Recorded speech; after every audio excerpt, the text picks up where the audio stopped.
Selamat pagi Bapak Ibu Saudara yang dikasihi Tuhan. Senang menjumpai Bapak Ibu Saudara dalam sapaan gembala dan renungan harian dengan tema mempercayakan hidup kepada Tuhan. Sebelum kita merenungkan firman Tuhan, mari kita berdoa terlebih dahulu. Mari kita berdoa. Selamat pagi Bapa Surgawi, Bapa dalam nama Tuhan Yesus Kristus yang selalu bersama kami. Kami bersyukur untuk pagi hari ini, kami ada karena anugerah-Mu. Saat ini kami mau mendengarkan firman Tuhan. Urapi kami untuk mengerti dan berserah kepada kehendak-Mu. Amin. Renungan kita kali ini diambil dari 1 Raja-Raja 19 ayat 9 sampai dengan 18. Namun yang menjadi pusat refleksi kita adalah 1 Raja-Raja 19 ayat 10 yang berbunyi demikian. Jawabnya, "Aku sangat giat bekerja bagi Tuhan, Allah semesta alam. Karena orang Israel meninggalkan perjanjian-Mu, merobohkan mezbah-mezbah-Mu, dan membunuh nabi-nabi-Mu dengan pedang. Hanya aku sendiri yang masih hidup, dan mereka berusaha mencabut nyawaku." Bapak Ibu yang terkasih dalam nama Tuhan Yesus Kristus, siapakah yang tidak pernah putus asa? Saya dan istri pernah mengalami keputusasaan. Pada tahun 2001, waktu istri mengandung anak pertama, kami rutin mempersiapkan diri ke dokter untuk memastikan bahwa bayi dalam kandungan tetap dalam keadaan sehat. Kami melakukan pemeriksaan terhadap bayi di dalam kandungan setiap bulan.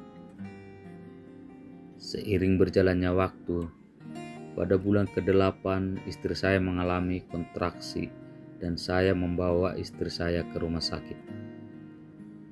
Pada waktu pemeriksaan, dokter yang biasa memeriksa kandungan istri saya tidak bertugas dan digantikan dengan dokter yang lain.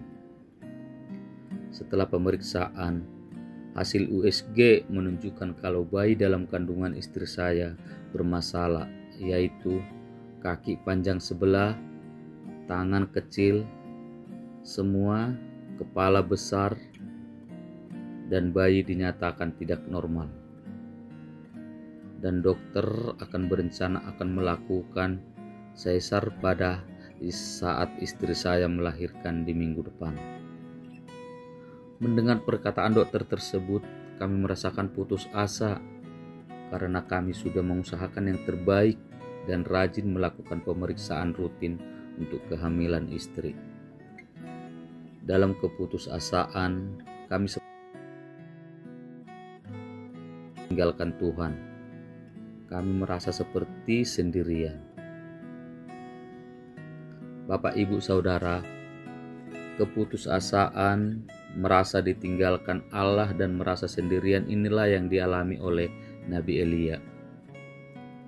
Dalam bacaan Alkitab 1 Raja-Raja 19 diceritakan bahwa Nabi Elia yang luar biasa dipakai Tuhan itu dapat merasakan putus asa. Elia putus asa dan ingin mati setelah dilari dari ancaman Isabel. Ia ketakutan karena diancam akan dibunuh dan ia lari dan bersembunyi di gua. Elia salah menilai Tuhan dan beranggapan bahwa dia bekerja sendirian dan Allah tidak peduli. Kita mengetahui kisah selanjutnya bahwa kemudian Tuhan menyampaikan kepada Nabi Elia untuk kembali ke Damsyik dan memberikan Elisa sebagai seorang yang akan setia menemani Elia dan yang akan melanjutkan pelayanan kenabiannya di Israel.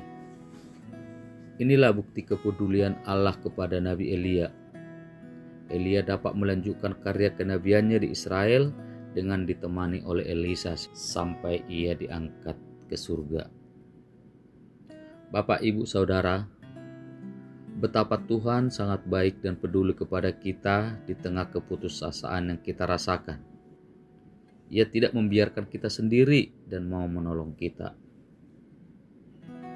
Melanjutkan cerita dalam pengalaman kami tadi, setelah kami sampai di rumah, Tuhan membuka hati kami dan kami menyerahkan pergumulan kami dalam doa kepada Tuhan dan meminta pertolongan serta campur tangan Tuhan dalam setiap langkah kami. Seminggu kemudian tiba saatnya kami untuk memeriksakan kembali kandungan istri ke rumah sakit, dan hasil yang kami dapatkan, puji Tuhan, bayi dalam kandungan istri saya sehat dan normal tanpa kekurangan satu apapun dan bisa lahir dengan normal tanpa operasi sesar. Bapak Ibu yang terkasih, terkadang di dalam kehidupan kita keputusasaan menutup mata dan telinga kita untuk dapat melihat campur tangan Tuhan dalam setiap langkah hidup kita. Kita sering tidak mempercayakan pergumulan hidup kepada Tuhan. Ingatlah bahwa Tuhan Yesus tidak pernah membiarkan dan meninggalkan anak-anaknya. Ini yang saya temukan dalam Alkitab pada kitab 1 Raja-Raja 19. Dan saya mempercayai seperti halnya Elia yang tidak pernah ditinggalkan Tuhan. Jika kita ada sampai hari ini, bukan karena kekuatan kita, namun karena kasih Tuhan Yesus. Perhatikanlah bahwa sekarang ini Tuhan tetap hadir dan berbicara kepada kita lewat firman-Nya melalui sapaan gembala dan renungan harian yang kita dengarkan setiap hari dan ibadah-ibadah setiap minggu. Bukankah itu berarti bahwa Tuhan telah menyapa dan menguatkan kita? Bapak, Ibu, Saudara, bila kita tidak mempercayakan hidup kita kepada Tuhan, kita tidak bisa melihat campur tangan Tuhan dalam kehidupan kita.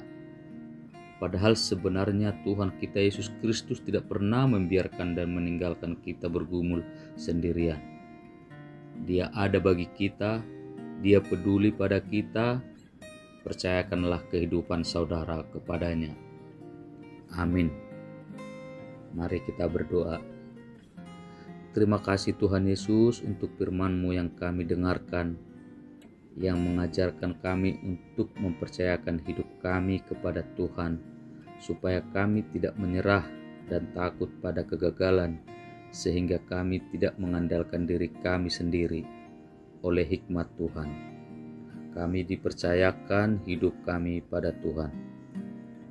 Kalau ada di antara kami yang mengalami kegagalan dan keputusasaan, kuatkan ya Tuhan, dan berikan semangat yang baru dan bangkit kembali sesuai dengan tuntunan Tuhan.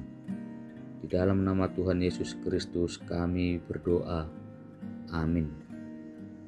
Demikianlah renungan kita hari ini. Semoga firman Tuhan hari ini dapat menyemangati kita untuk melakukan aktivitas kita. Jangan lupa bagikan renungan ini kepada saudara-saudari yang lain. Tuhan Yesus memberkati.